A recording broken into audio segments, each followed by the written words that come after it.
Hi, everyone, and welcome to the Empower Sounds podcast. My name is Mahika, and this podcast is all about celebrating the inspiring stories of women from all walks of life and delving into their journeys to success and the mindsets behind what fulfilled them on this journey. Today, we're joined by Ava Langridge, founder of Our Youth for Climate, climate activist, educator, footballer, university student studying earth sciences at the University College London, and overall girl boss. Ava, welcome to the Empower Sounds podcast. You are a climate activist, educator, and founder of Our Youth for Climate, a global grassroots organization empowering young people to use their voice and advocate for systemic change whilst informing them without overwhelming them. What made you become a climate activist? Absolutely. So it all started with a YouTube video. I came across this 15-minute clip about Lauren Singer and how she kept 3 years of waste in a 16-ounce jar. And I was just fascinated. Like, I was captured in that moment. I was like, okay, what does it mean to be a climate activist? What does it mean to live zero waste? And how can I do it? So I think that was very much the pivotal moment at the age of 12, a YouTube video, right? Very simple. Wow. But from there, it was like, okay, how can I expand on this? How can I do what she's doing? And so I started living a zero waste lifestyle at the age of 12. And so that means sending as close or as little waste to landfill as possible. So as close to zero as possible.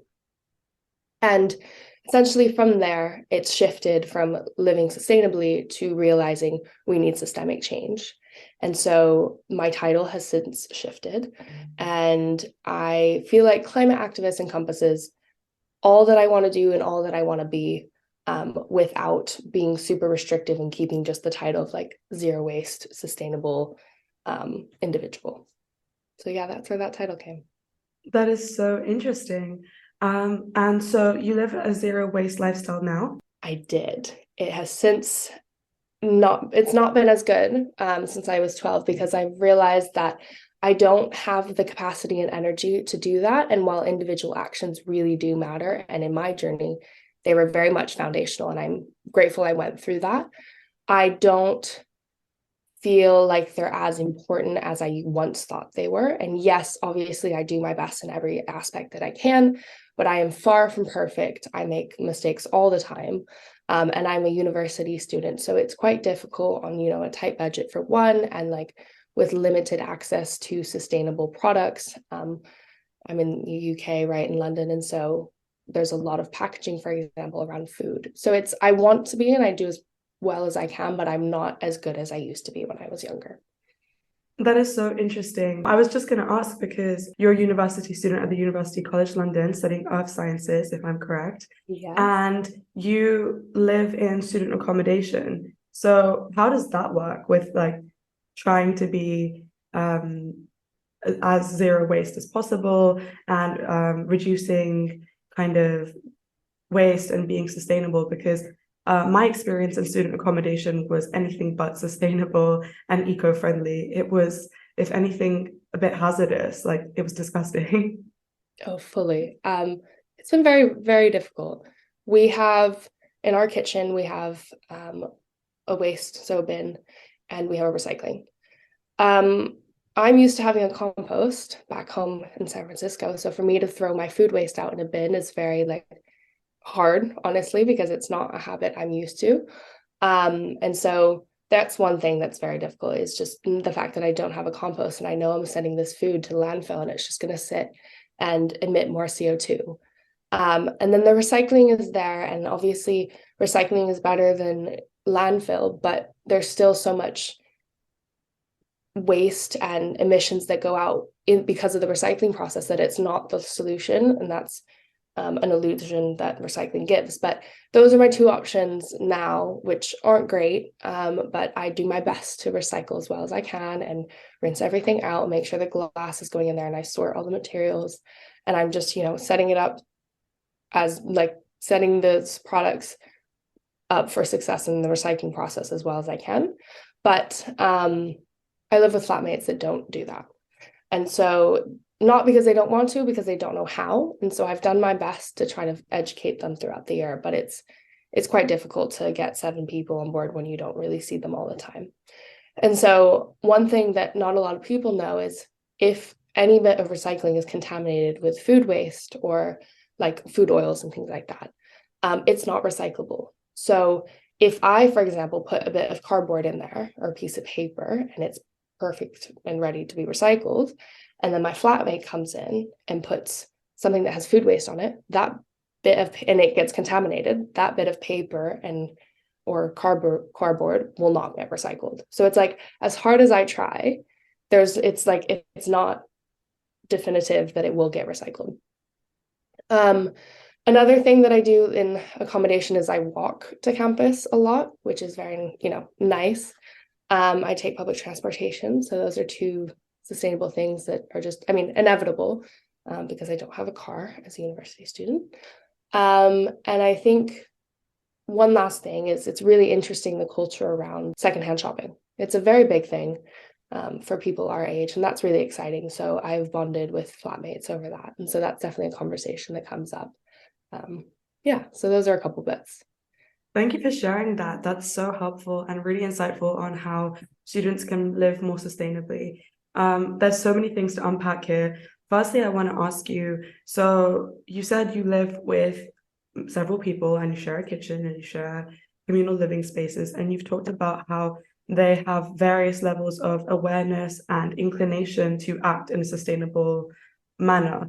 How have you found that? Because being sustainable and climate conscious is your passion. You have founded an organization that is based on helping other people live more sustainably, and you practice those things in your own life.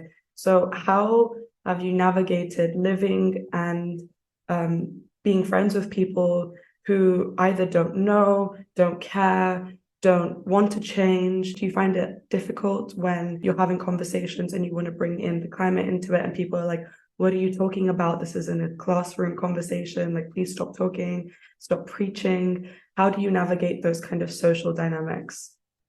Yeah, well, first of all, that's a phenomenal question. One that isn't spoken about enough because it's learning. People don't know how to navigate people that don't resonate with them. And I've been doing this ever since I was 12. I'm 18 now, almost 19. So I've done it for a few years. And I've learned that preaching is not the way to go. It's absolutely not. Nobody wants to listen to somebody that's just shoving facts and being like, you're wrong in this way. You need to do this better. I've learned that I will appreciate wherever you are in your journey to sustainability. And that's something I wasn't very good at when I started. Again, I was 12, a learning process.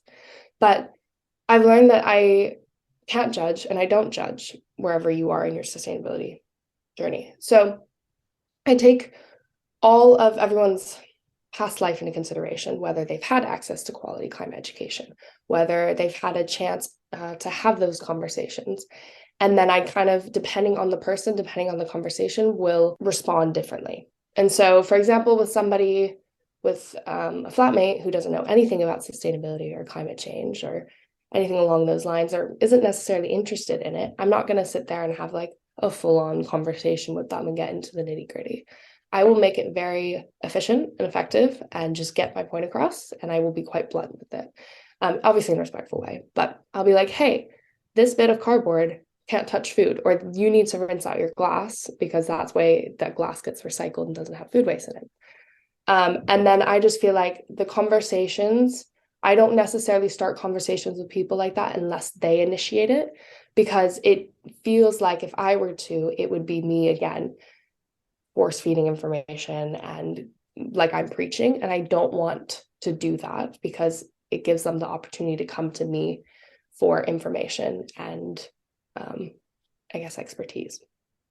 Now, with somebody like a course mate who has a scientific background, who's inevitably interested in it and educated on this topic, it's a little more interesting because I can have an intellectual conversation.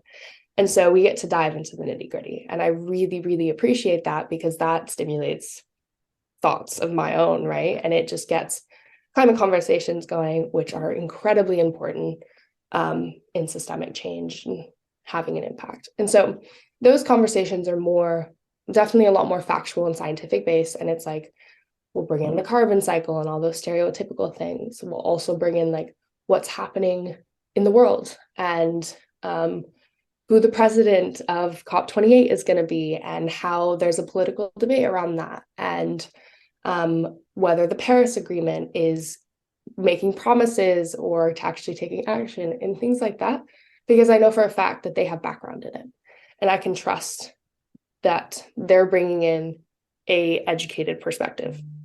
And so the conversations, depending on people, do vary. And I do sometimes try to push it a little bit, because I'm like, we need people to be slightly uncomfortable with these. Otherwise, we won't get anywhere. There won't be any growth.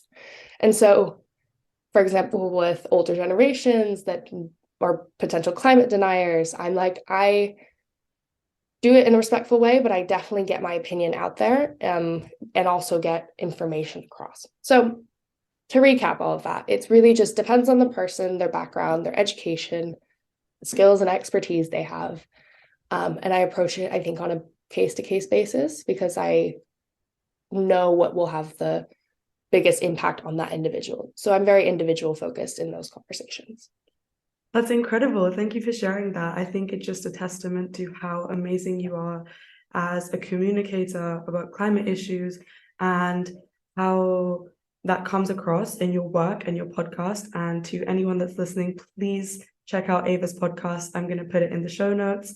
My next question for you, you just touched on talking to people depending on their relative awareness on certain issues. Do you think anyone can be a climate educator, or do you believe that it requires some level of expertise to be able to contribute to a conversation?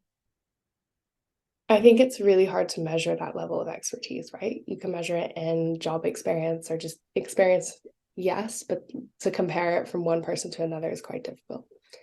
So I like to base it on a passion level. And again, that's kind of hard to quantify and put into perspective, but you can see who's engaged and who's not. And it's the person who's going to repeatedly show up. So I think anyone can call themselves a climate activist, right? It's you know if you want to be one, and you know if you want to resonate with that title. I think the way somebody, or at least I would see you from an outside perspective and myself call you a climate activist, is if I see you showing up in actions, because the action aspect is quite important. And it's not just words, but words are very important. So if you're just communicating, that's also okay. And that's also very much activist related. So, I mean, that is still an action, having those conversations, right? But I think it's consistently, or as consistently as you possibly can, because I do recognize that the climate crisis limits people's capacity from anxiety and a variety of reasons. But as long as you consistently, or as consistently as you possibly can, show up, have those conversations, try your best, genuinely try your best, and genuinely care and make the effort, then absolutely you can call yourself a climate activist. I think that looks different for everyone. No one's going to have the same journey as to how they get there, and that's absolutely fine. I just think, well, there's also this issue in the environmental space that you need to be perfect to even become a part of it. And a lot of my content and the work that I do is focused on dismantling the all or nothing approach to environmentalism. So this idea that you have to go all in for you to even call yourself a climate activist. And that is so far from wrong, because the climate activists that do exist today are not perfect, including myself. I make mistakes every freaking day. Like I bought a plastic water bottle the other day.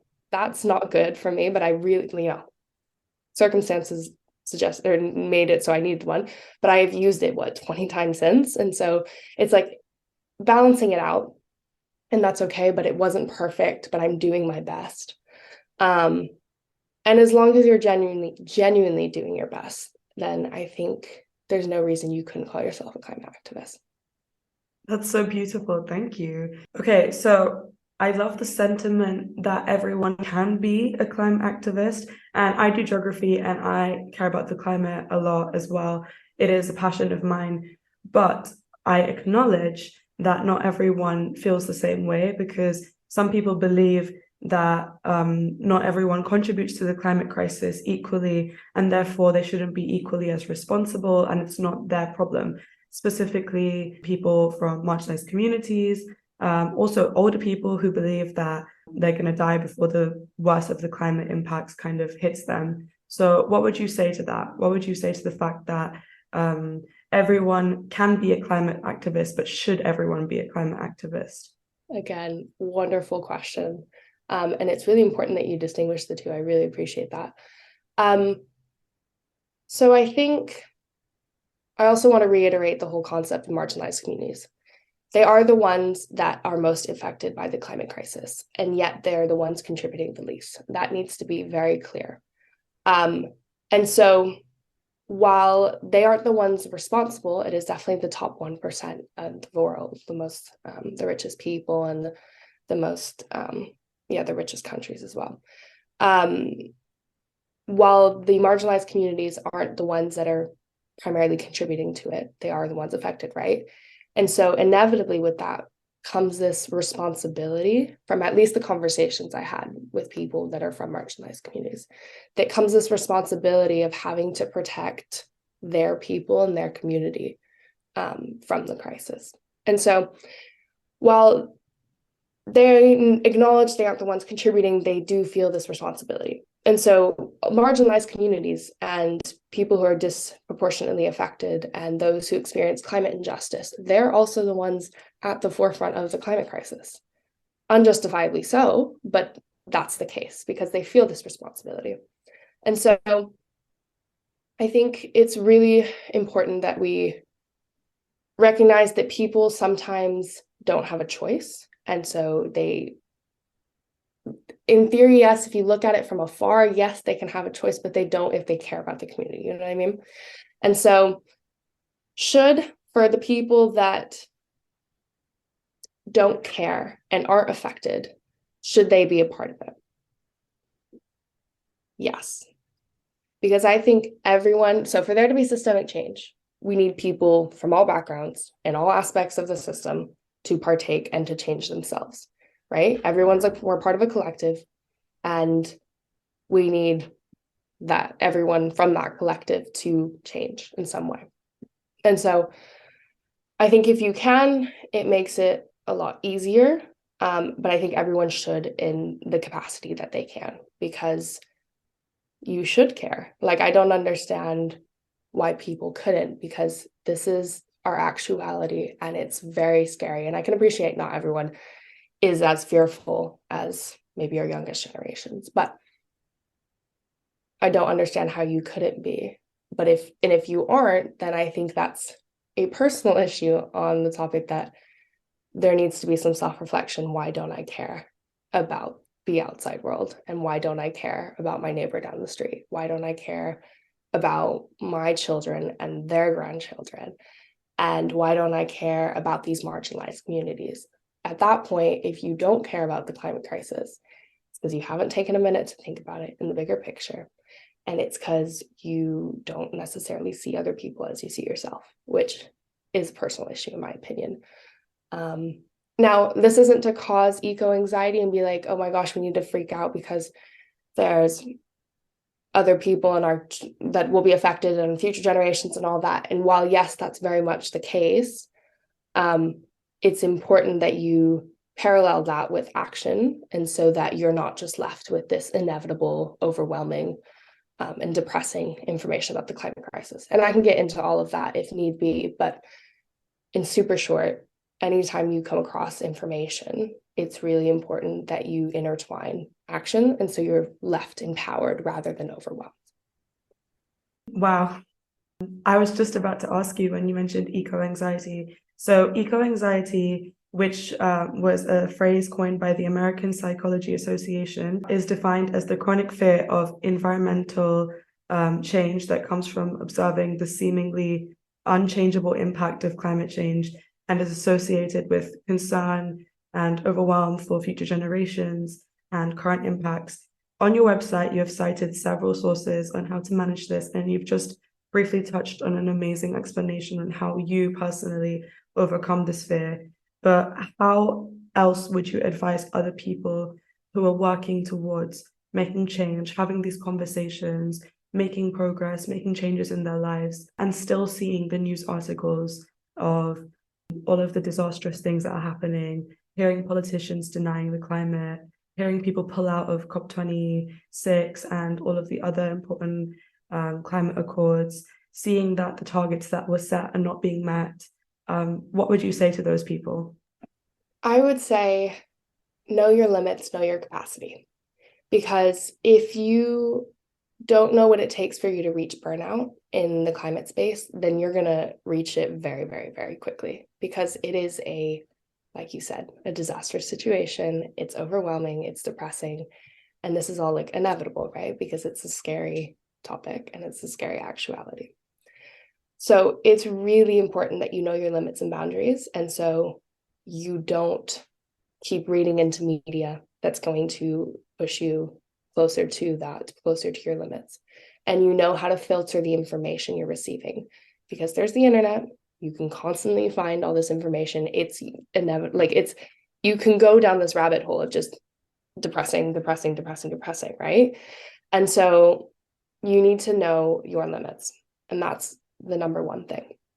The other thing is you need to learn how to take this information if you do come across it and intertwine it with actions, like I was saying.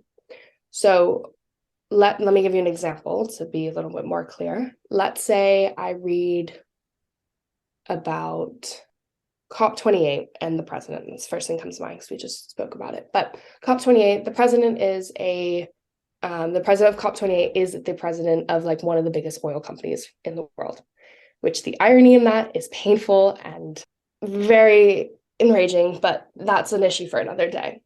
And so you see that, you come across this, here's a problem. What the heck do? You maybe spend a couple, like maybe it's 10, 15 minutes reading about it and understanding it so you have the information. But as soon as you've done that, I would say, obviously it depends on the topic, but read about 20% of the information you can get to. Not more. As long as you understand the basis, then you're set, honestly. But then your next step would be to figure out what organizations are taking action or what actions individuals are taking. And then that includes research, right? So you would Google, I don't know, for example, like pledges or like pledges to re-vote for the president or come up with somebody else, or organizations that are going to court for this or things like that. Like spend more time on the action section than the information. And so you're left with all these things you can do, which may seem overwhelming, but find the thing that's best for you in that moment. And you know yourself better than anyone else, so that's up to you. And focus on that. Start somewhere. And then that gives you something to balance out the information you were given or looked into. That's the step and that's the process I use when I come across information and, again, depressing information about the climate crisis. Because it's really, really easy to like read an article and be left with feeling eco-anxiety and overwhelmed. And you're like, oh my goodness, this is such a scary thing. And it's always going to be a scary thing, let's be honest. So why not focus on the optimistic side and just focus on what you can do rather than letting it paralyze you? I think that's so important. And another thing that I think is so important as well is taking rests and taking breaks to recharge so that you can face these issues that you're talking about with energy, because sometimes dealing with the problems that the world has is extremely draining. So you are also a footballer on top of all of your climate work. Is that one of your ways of recharging? How does it influence your work as a climate activist? I know that you've already made an episode on your podcast about how football influences climate. Could you please tell us some more about this? Yeah, absolutely. Yeah, so podcast episode 6, I had a sit down with my football mates, my best mates here at uni. And basically the concept for that was to, one, get them on the podcast because we always have a good time, but it was also to kind of see everyone's backgrounds and regardless of their education, right? So we had a couple of them in state schools, a couple of them in private schools. And it was interesting to see the lack of education across their backgrounds. And so it's like, no matter what system you go into, no matter what education system you go into. You're still left not really knowing. And I think that's a massive issue because, again, our youngest generations are going to be the ones, they are the ones at the forefront. They're going to be the ones that have to deal with this. Why don't we have access to quality climate education? And so I got footballers involved because that was just the way all of us, could get. That's what we all are. But we also had top conversations about like how the football space or how football is involved in the climate crisis. And we talked about like how watering football grounds and things like that, and just how this concept that seems so separate and distant from the climate crisis, how it's actually all tied in. And so it makes you realize that, again, regardless of what you do, there is some way it links back to the climate crisis and climate change. And so it was the goal of that podcast episode was to get everyone or all the listeners aware that it really doesn't matter what your background is. It doesn't matter if you've lacked education in the past. It matters what you do now. And it matters how you focus on what information you can get access to, and focusing on how what you do now, and on focusing on finding the way of how what you do now is linked to the climate crisis. That was essentially the conversation. And then for your point about like balancing everything, I have always been someone that needs to be busy. I adore being busy. And I think doing as many things as I possibly can and loving everything that I do makes doing each thing so much easier. And I do a lot, but I do so many different things that ends up balancing each other out. So football, again, is the physical activity, climate activism is like the intellectual side, but they kind of balance each other out. And so I think if you're going to be in the climate space, you need to understand what things de-stress you and what is going to balance your life on. So you're not just a climate activist, because that is going to burn you out regardless of how you approach it. You need to be a person, and you need to bring your person into the climate and environmental space. I think that's so interesting because like just how the impacts of climate change are like multiple and they're varying, it's so important that the stakeholders are also reflective of that and multiple and varying. So I think it's so important that you talk about the fact that you're not just a climate activist, you're Ava, you're a footballer, you're a businesswoman, you're a founder, you're a student, you have friends, you have a family, you have a community, and each one of these people in your community have their own lives and their own things. And that's what the power is behind your organization, that all of these people come together. On your website, you said that there's pledges in multiple locations. I counted, I think there's over 21, which is incredible, across the globe. How do you encourage young people to pledge, to take part, and to add climate activism to their identity? So I don't need to do any of that. Young people do that all for themselves. I think because we've been left with that responsibility. We don't really have a choice. Young people have taken up that responsibility. And so it's not a matter of me trying to convince people. It's just offering the resources, because there are the people out there. It's just giving them the opportunity to come together and feel like they're having an impact and actually have an impact. And so, yeah, we're a team. So just to get into our Youth for Climate a little bit, we're a growing team of 90 plus team members. We're global, we're remote, ages 14 to 24. And we all have such a variety of backgrounds. And it's so fascinating to see how everyone got to that point, and just so interesting to see how different it is. And so for some people joining, this is their first time getting the climate space ever, but they're bringing in their expertise. So we have writers who haven't done climate and environmental work, but they are excellent writers. And so they're like, okay, how can I intertwine my passion for writing and my passion for the planet and like bring them together? And we've also offered that role and the opportunity for that, and for their skills to blossom in the climate space. So I mean, that's also another really, really interesting point that I have found through working with team members from our Youth for Climate is it doesn't really matter what your skills are, as long as you can, again, find a way to tie them into the climate crisis. And so I know I've said this a couple of times, but it's vital for there to be systemic change. We need people with such a variety of backgrounds and skills to partake in the way that they can apply their skills. So I use the writer as an example. Let's say you're a public speaker, right? You can then go and have chats and do public speaking about the climate crisis. You're an artist. You can make posters about climate related things. You are a surfer. I don't know. You can you can create a campaign about collecting cigarette butts on the ocean or plastic waste. You are a tattoo artist. You can make a statement with the tattoo art you make.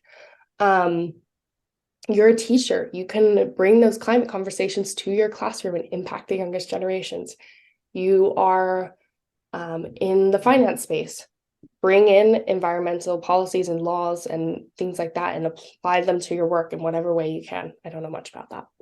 I will not be getting into the finance space anytime soon. But so yeah, my point is it doesn't matter what you do. It doesn't matter what you do now. It just matters that you care enough to try to make the effort to make the link between the two. So yeah. I think that's amazing. And was that passion the reason that you decided to take the extra step from climate student to climate educator to kind of foster that passion in other people, or was it something else? So I think I've always been a leader. That's just my nature.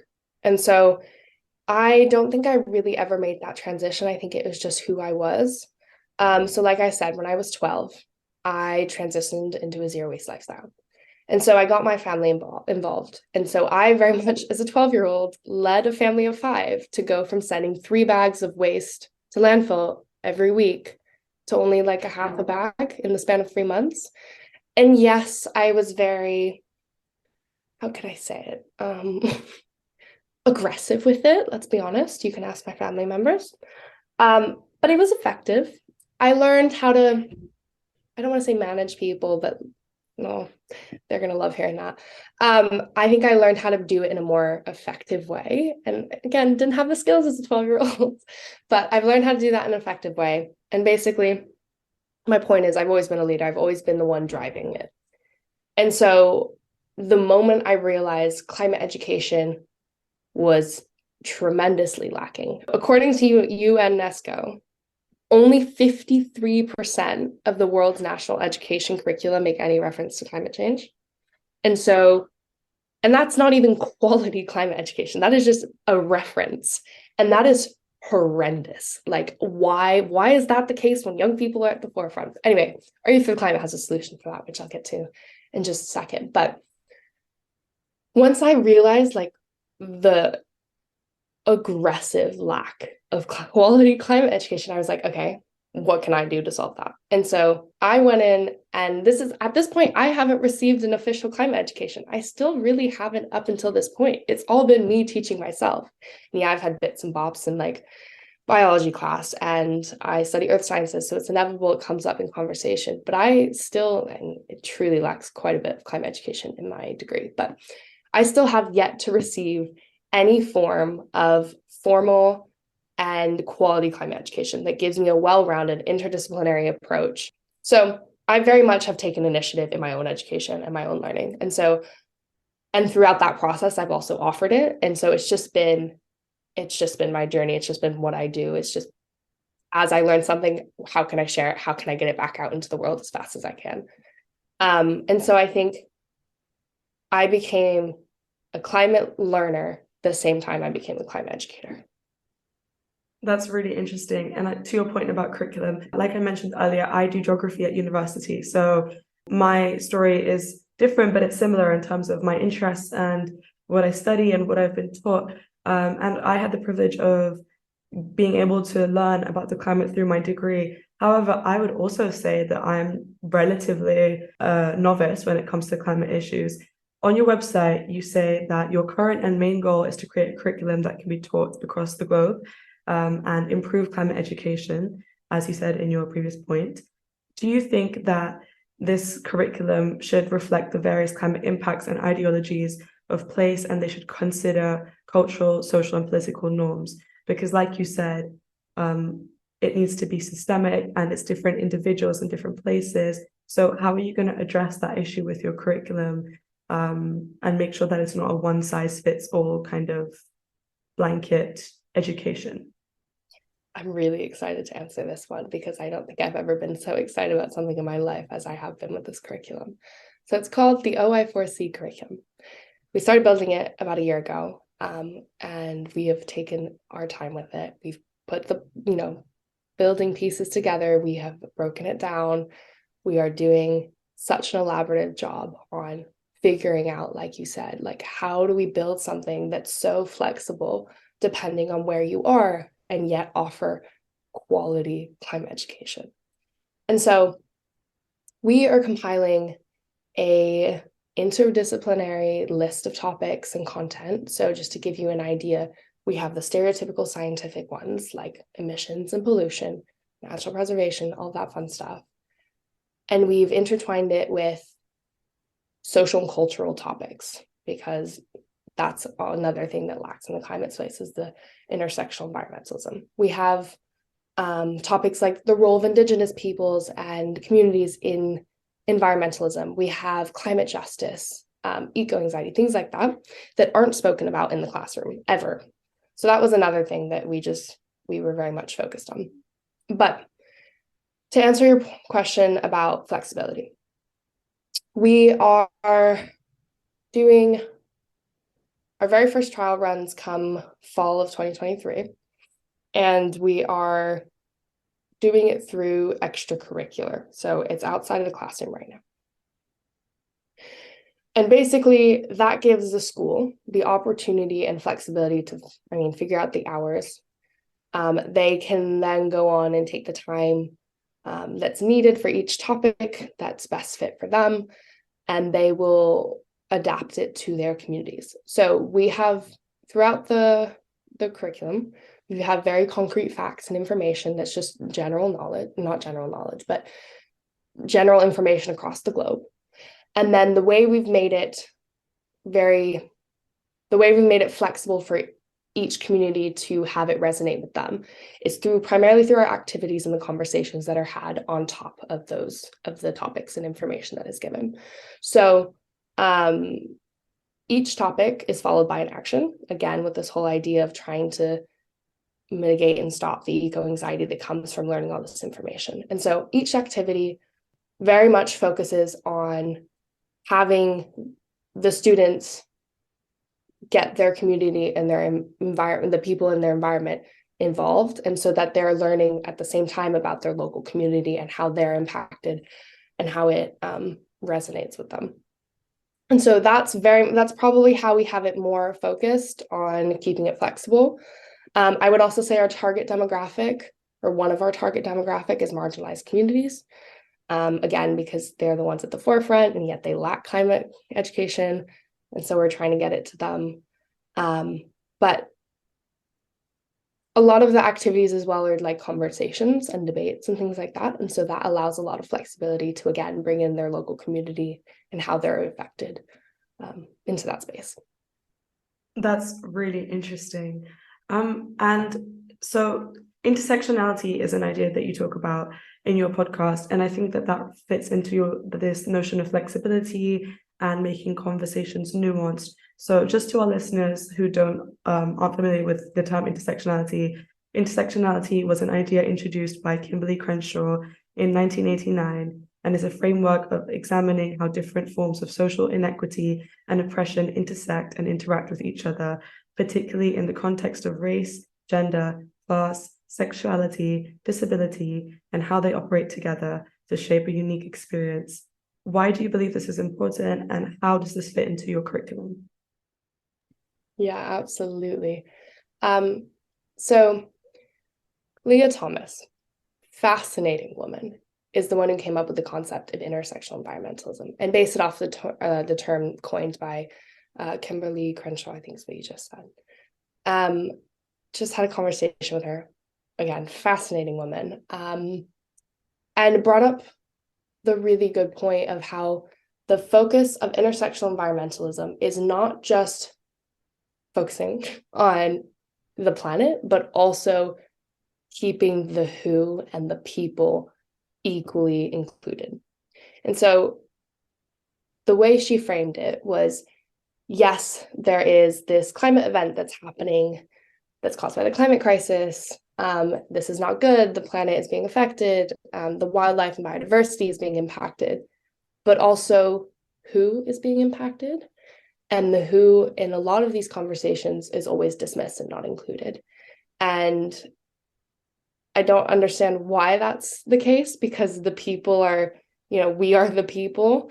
And so for us to like not include ourselves or include people that are like us, again, is a systemic problem and something we're looking to solve, at least in my work. And so then to tie it back to our Youth for Climate, we have a team of about 4, 5, 6, something like that, of intersectional environmentalist leaders. They are focused on bringing everything I've kind of just said into our projects and focusing on how we can be intersectional in the work that we do. I recognize my privilege as a white individual. And so I don't have that experience firsthand, and I never will. And so it's really, really important that the people in our community and the work that we do is supported by people who have experienced that firsthand and know what it's actually like. Yeah, we very much are still climate focused, but because again, like we focus on systems and all that, it's inevitable that there's intersections between other social issues. And so that we're having those conversations within the team as well as with our community. I think it's amazing how you are not only an educator, but you're aware of your positionality in this conversation, because I think in terms of climate conversations, not only do people have different things to say, but their ability to say different things is also like various and is differentiated.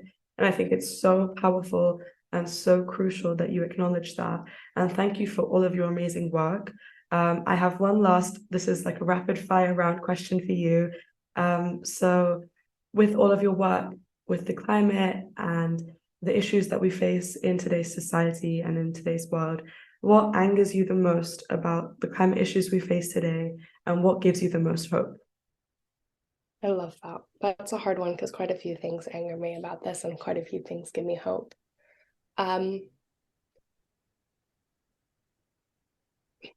What angers me is people's inability to recognize they can take part in the climate space regardless of where you're at now, and how the environmental space seems overwhelming and not like something not everyone can partake in. And so I'm trying to change that because everyone needs to partake in it, right? And so I think when you have influencers, and I use the word influencers heavily because they aren't necessarily climate educators, they're just climate influencers, where they're like, oh, here's all this information. I give this image that I'm a perfect environmentalist. And then while other audience is like, wow, this is incredible, but I'm not going to be perfect like that. I don't know where to start for one. I don't even know if it's worth me trying. That people like that do like frustrate me, because I can tell you for a fact, as a climate content creator, as a climate educator, it's so far from true. Like, it's not real. And yeah, I'm giving you all these sustainable tips and I'm showing you all the sustainable things I'm doing, but am I showing you all the things I'm not doing? I personally am. Not every influencer is. And I haven't always done that. At the beginning, it was very much me giving all the sustainable zero waste tips I was doing and just that. And I've learned that it was also equally as important for me to show what I'm not doing, because it shows people that you don't need to be perfect to be in the environmental space. And so I think that idea, that general and stereotypical thought process is something that, or at least the people that contribute to that general thought process, is probably what angers me the most. And I can go into the whole politicians and the surface level promises, lack of action, all that. But I think that's general across everyone, even if you're not a climate activist. And so that what I just shared is probably just from the perspective of a climate content creator. Now, the thing that gives me the most hope is the youngest generation.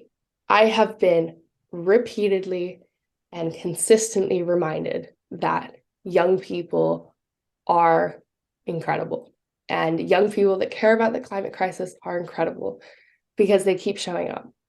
They keep repeatedly showing that they care, that there's a possibility for change. And anytime I'm like, oh, I am so tired and I don't have the capacity to be in the environmental space right now, I am re-inspired, if that's a word. If it's not, it needs to be, by the people that I'm surrounded by my team, by the 14-year-old that writes a blog post about what it's like to be impacted, what it's like for their community to be impacted by the climate crisis.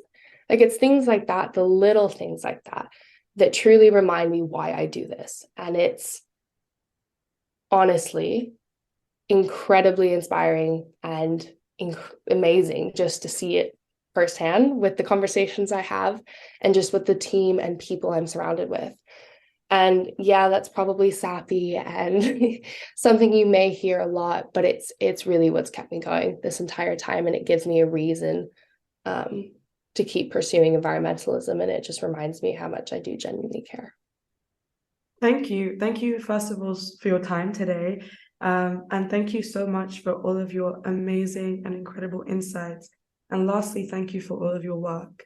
I truly believe as people, we only have two homes, our bodies and our planets. And I feel like you perfectly encapsulate that idea, and you help empower other people in your community to make a change, and you make a change in your own life. So thank you for everything. You truly are an empowering woman, and it was a pleasure to speak with you today.